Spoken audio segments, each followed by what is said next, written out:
Well, thank you very much kang Ronan na ti amin na po katagyaman nak iti pungayus ti detoy nga aldaw. Detoy ket na isang sangayon nga aldaw para iti detoy grupo mi nga timbi. Ket magyaman kami kadigiti adu nga imay nga supporter tayo.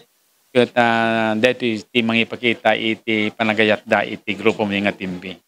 Wen tang amin ket makita mi nga detoy iti kapintasan nga aldaw ta umuna nga road nga aldaw number one apo iti kangrunaan at the same time makita tayo apo iti panawen ket kan kanayon nga Marcos weather detoy ket agyaman kami tumampay kastoy iti panawen ket nagsakripisyo dagiti amin nga supporters tayo nga imay nakikaisa iting kami panagpila itatang aldaw.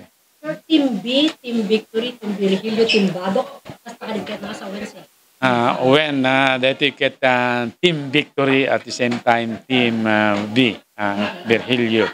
Ket dito iti kargami itultuloy mi nga nagan iti kami panagbiyahe aging ga iti May 2025.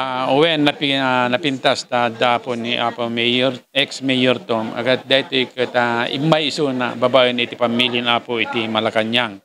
Babae na po kini Apo Presidente Bongbong Marcos. Tapnon ti kasta ket umay na ipakita iti suporta ket ti kada na ito ket isomoten iti pamilya Apo ti Malacañang. Umay na kam kadwaen iti daytoy nga panagpila ning aldaw. Well, agyaman ako na iti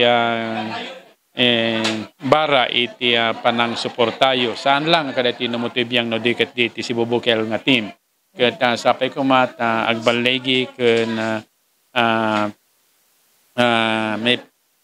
may pakita tayo iti napudno ken kinapudno ken sapay ko mata may kan kami iti gondaway nga agtultuloy nga agserbi iti ili tayo. Thank you very much kada kayo apo nga kalugaran iti Badok ket sapay ko mata may sa tayo nga mangkita ken mangin kuyog kada kami iti daytoy nga plano iti 2025.